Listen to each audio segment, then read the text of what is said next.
Have you ever been in one of those phases of life where you just need an adult night out? That was my husband and I very recently. The only catch is that we didn't have the money for what I had planned. So I decided to see if I could make $100 cash by selling some of our old stuff. It didn't go exactly as planned, but as usual, even after years of decluttering our home and the homes of our clients, I learned a couple valuable reminders about our stuff and the common struggles with getting rid of the excess. As soon as I hatched my plan, the very first thing I did was make a list of potential items to sell. My focus was obviously on items that I could make the most money from and areas that I've had success with in the past. Oftentimes in our area, that is kids stuff, sports or hobby equipment, furniture, appliances like rugs. Right off the bat, I know I had two kids sports equipment. I had a pair of skates that our daughter Amy Rose had outgrown this year, and I had a pair of baseball cleats that our son Leo, who is 8, had outgrown last year. The skates were a little risky because I'm actually filming this in spring, so it is the end of like skating and hockey season. The cleats were also a little risky because I actually tried listing them last year and did not get any bites. Next, I did a quick review of organizing product stock that I have for my client projects. I typically try to only buy what I need for like one project at a time. However, inevitably I end up with things that like was something extra from a project or something I purchased but wasn't able to return, and things that I just don't end up using. I was able to pull out 2 sets of baskets that I have had for sure at least a year and that I don't have any plans using anytime soon. I also had this like old antique-y boxy basket thing that we had actually used for our daughter's books in her bedroom. However, she now has a bookshelf, so we didn't need it. Normally, I find home decor items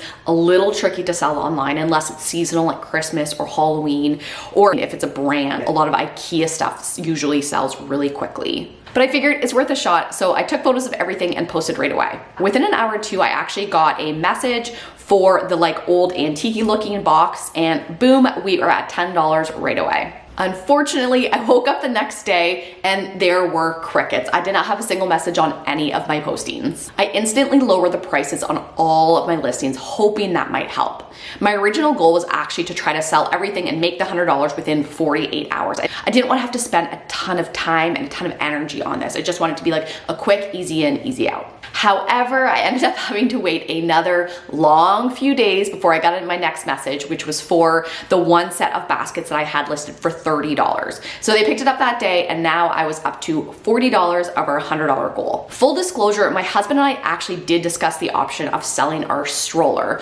which our youngest child is 7 years old. So technically we could probably let it go. However, I do find I still use it, and to be honest, it's definitely a sentimental keep for me. I had the exact same issue when I was getting rid of our high chair. There was just something about these 2 staples that I felt like were part of our everyday lives for years and years that I really struggled to let go of them. So as easy as it would have been for me to just post that stroller and I would have easily got over $100 for it, I just wasn't quite ready.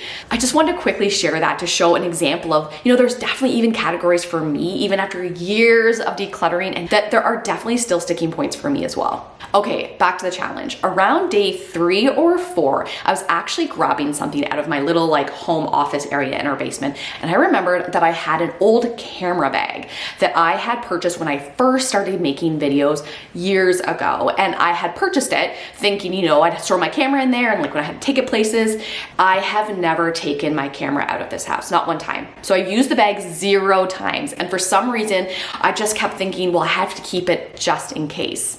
As soon as I kind of reflected on that, and I thought, this challenge is the perfect push I need to let this go. So again, took pictures and listed right away. And then I did one better, and I realized that I also still owned a Cricut. I had purchased when I first started my business, and I ended up using it for 1 or 2, maybe 3 client projects early on in my business. However, I haven't touched it in years. Custom labels are gorgeous and I absolutely adore them. However, they are simply not the bread and butter of my business. I also know that if I or one of my clients ever needed a custom label, I can easily and quickly order them off of Etsy. This is a perfect example of something I was keeping keeping for like a version of me that sounds amazing on paper, like an aspirational Marianne, someone who lives in like a really big city with clients who have, you know, unlimited budgets and love everything to be custom. I also know that this is an item that will definitely become outdated very quickly, and it will have just spent 10 years collecting dust in my basement for absolutely no reason.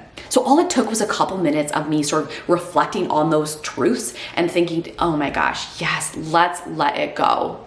As usual, I did my research to see what else was out there and what everything else was listed at. The one thing I did differently with this item was that I priced low, like lower than I think I normally would have. Could I potentially have got $200 for this if I really wanted to and I was willing to wait? Maybe, but in this situation, I know that I just wanted the cash fast and I know I wanted it sold. So I listed for $125 and crossed my fingers. In less than 10 minutes, I got a message, received an e-transfer, and the Cricut was picked up. Mission accomplished. With this challenge, we ended up getting what we wanted, which was $100 cash, or technically $165. We have a date night to look forward to, and our sanity and our marriage is intact. But I also got two like very valuable reminders about our clutter and our delicate relationship with our things. Reminder number one is that our stuff is not as valuable as we think. We are currently, today as I'm filming this, on day 7 since I listed everything initially, and I have not received a single message about any other item that I listed. If you do end up wanting to try to sell things, remember this in the back of your mind. If you want it gone, price low and keep expectations very low. And keep an eye out on one of my future videos to see what I end up doing with the things that didn't sell. Reminder number 2 is that we can make money from selling our old things. However, it is time consuming. When I'm working with clients, my suggestion or rule of thumb is normally only listing items for sale that you can sell for $40 or more. When our kids were babies and we were drowning in debt and every single $10 counted, then I sold things left, right, and center. And if you are in that phase of life, absolutely no shame. However, on the other side of that, if your goal right now is simply to get the clutter out, then really be mindful of what you're listing and how much time you're spending and really how much energy you want to invest in listing items. If you're looking for other decluttering lessons, please check out my other videos and subscribe if you haven't already. Thanks for watching, guys. Happy decluttering.